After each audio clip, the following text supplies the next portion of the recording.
on est à la veille de l'été et c'est bientôt la saison des vacances. Mais c'est aussi la saison des déménagements. Alors vous êtes vraiment nombreux à changer de maison à cette période de l'année, au cours de l'été.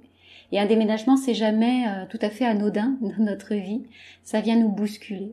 Physiquement d'abord, avec la fatigue, et puis émotionnellement aussi. Et c'est un vrai moment de transition dans notre vie. Il y a des choses inattendues qui changent avec un déménagement. Il y a des choses inattendues qui viennent nous bousculer. Restez avec moi, c'est ce dont on va parler aujourd'hui dans ce nouvel épisode de podcast.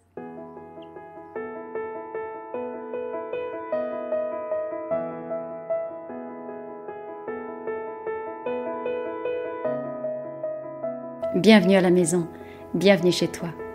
Je suis tellement heureuse de t'accueillir ici dans cet espace, ce podcast qui vient mettre de l'énergie dans ta maison et dans ta vie. Je suis Valérie Fayolle, experte en Feng Shui de l'habitat, et j'ai à cœur de te partager chaque semaine tous mes conseils pour faire de ta maison un havre de paix et de vitalité. J'espère que tu trouveras ici des réponses à tes questions, des solutions, de l'inspiration aussi, et tellement plus encore. Bonjour à toi, bonjour à tous et bienvenue dans ce nouvel épisode. Aujourd'hui, on va donc parler de déménagement. Et on va pas en parler qu'aujourd'hui d'ailleurs, c'est un sujet qui est tellement vaste que j'ai décidé d'en faire une série sur plusieurs semaines. Donc ensemble, on va aller regarder tout ce qui se joue au moment d'un déménagement. Et je vous partagerai aussi mes conseils pour vous aider à trouver la maison qui vous convient, celle qui est faite pour vous aujourd'hui et qui vous attend peut-être quelque part. Alors, en quoi un déménagement est-il si important et pourquoi ça nous bouscule comme ça ?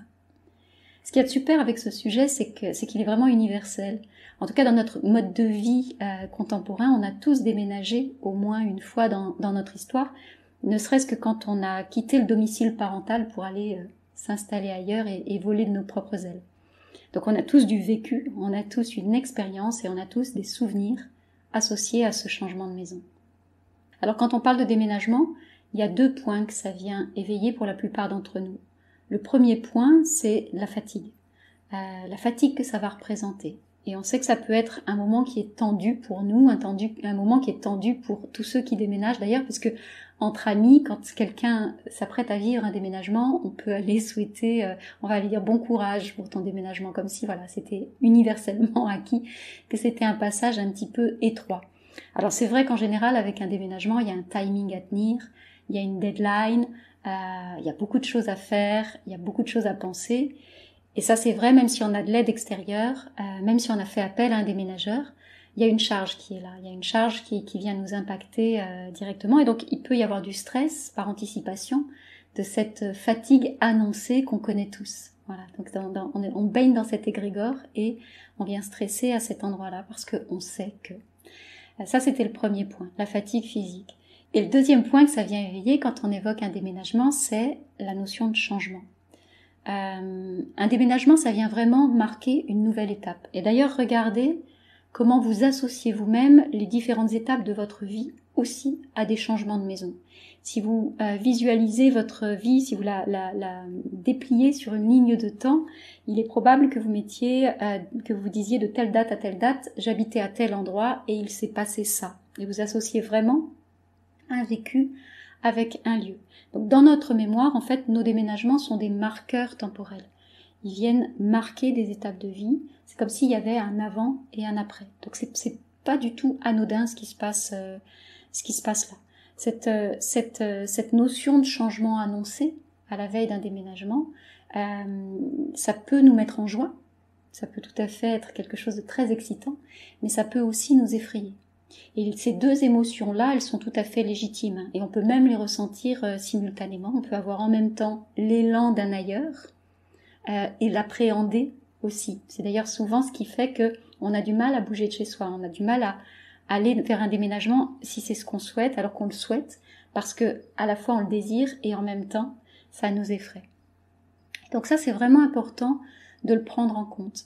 Un déménagement, c'est pas juste un changement d'adresse ou une histoire de carton à transporter, c'est pas non plus juste de la fatigue physique, même si elle est bien là. Un déménagement, c'est bien plus que cela. Ça vient nous bousculer souvent, même quand c'est attendu, même quand c'est choisi. Alors moi-même, j'ai vécu un grand nombre de déménagements au cours de ma vie et j'ai commencé très très tôt. J'ai compté une dizaine de maisons, une dizaine, que dis-je, une dizaine, pas du tout, j'ai compté une quinzaine de maisons différentes pendant mon enfance et mon adolescence, jusqu'à mes 17 ans à peu près. Et puis dans ma vie d'adulte, je me suis posée, j'ai ralenti le rythme, j'étais un peu plus sédentaire, mais j'ai quand même vécu dans 9 maisons différentes jusqu'en 2019 à peu près. Et puis pas à peu près, en 2020, je suis partie sur une vie nomade. Et là, la question du déménagement, paradoxalement, c'était plus du tout un sujet. C'est plus tellement un sujet quand on est nomade. Mais c'est pour vous dire que j'ai vraiment fait beaucoup de cartons dans ma vie. Et j'ai surtout été confrontée à de nombreuses reprises au changement qui est inhérent à chaque déménagement. Alors, qu'est-ce qui change quand on déménage ? Qu'est-ce qui change ? Qu'est-ce qui bouge ? Regardez ce qui s'est manifesté pour vous dans votre propre expérience. Il y a des choses très factuelles qui changent. Il y a une nouvelle adresse, bien sûr, il y a des nouveaux contrats à ouvrir, un nouveau compteur EDF, une nouvelle box Wi-Fi, etc. Tout ça, vous allez vous en occuper très rapidement. Ça va être quelque chose de très ponctuel, identifié dans le temps. Comme une to-do list, des choses à faire au moment où on déménage. Et puis, il y a des changements qui sont beaucoup plus diffus et qui vont s'étaler dans le temps. Ce sont des changements qui vont vous demander d'impulser de nouvelles habitudes dans votre quotidien. En déménageant, vous avez peut-être changé de quartier ou de ville. Et donc, vous allez vous retrouver dans un nouvel environnement. Et là, il va falloir retrouver vos marques. C'est-à-dire vous défaire de vos anciennes habitudes pour en créer de nouvelles. Ça va se passer avec tout ce qui est autour de vous. Ça va se passer avec les commerces, ça va se passer avec l'école des enfants, ça va se passer aussi avec vos voisins. Et puis ça va se passer avec des choses qui sont plus subtiles, avec ce que vous entendez aussi. Vous allez être peut-être plus sensible au bruit, plus sensible au son que vous percevez. Tout ce qui va venir teinter votre quotidien, en fait, vous allez y être attentif. Et vous allez découvrir chaque jour ce nouvel environnement.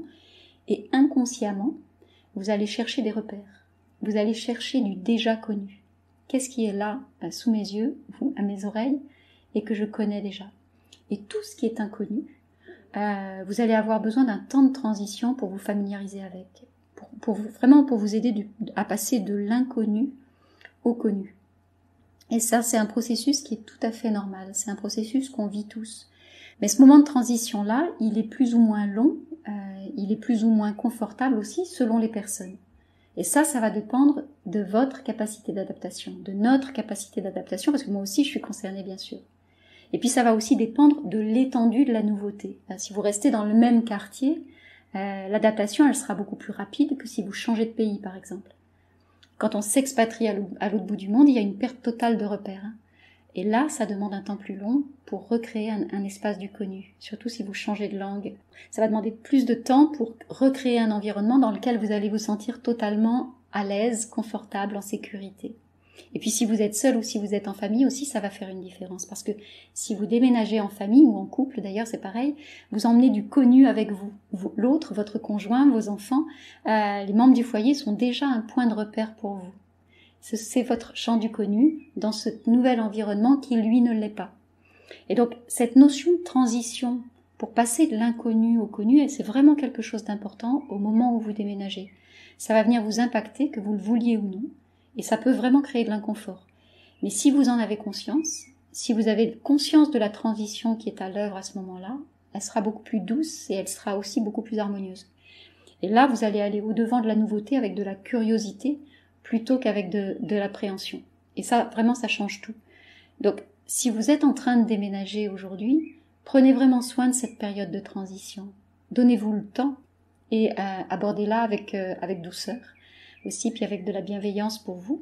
Vous savez que vous êtes en train d'apprendre de nouvelles choses, vous êtes en train de passer de là à là, et qu'il y a un petit passage qui peut être étroit ou inconfortable pour certains d'entre nous. Puis si vous avez déjà déménagé il y a un moment, si c'est une histoire un peu ancienne pour vous, rappelez-vous comment vous l'avez vécu. Est-ce que ça a été fluide ou pas pour vous et comment vous vous êtes approprié cet environnement nouveau véritablement. Ça peut vous donner un éclairage aussi sur la relation que vous avez avec votre maison aujourd'hui. Parfois, la transition, elle n'est pas toujours tout à fait terminée et on s'accroche à des choses du passé, on s'accroche à des souvenirs de notre ancien environnement, de notre ancienne maison. Ça veut dire que vous n'avez peut-être pas encore pleinement investi ce nouvel environnement qui s'offre à vous aujourd'hui, ce nouveau lieu dans lequel vous êtes. Et d'avoir aussi cette conscience-là, ça peut changer beaucoup de choses pour vous et ramener plus de douceur dans la relation avec la maison dans laquelle vous êtes et vous vivez aujourd'hui. Voilà ce que je voulais partager avec vous aujourd'hui, mes amis. J'espère que vous y avez trouvé de la valeur. La semaine prochaine, on va continuer de parler de déménagement, bien sûr, et on va regarder combien c'est lié aussi à votre projet de vie. Et je vais vous partager des clés importantes pour vous aider à choisir votre prochaine maison en accord avec votre projet de vie, justement. Et si cet épisode vous a plu, je vous invite vraiment à vous abonner dès maintenant pour continuer à découvrir votre maison autrement. N'hésitez pas à m'écrire pour me partager vous aussi vos expériences, vos témoignages, vos histoires, votre vécu autour de vous ou de votre déménagement. Je vous donne rendez-vous la semaine prochaine. D'ici là, prenez soin de vous et prenez soin de votre maison.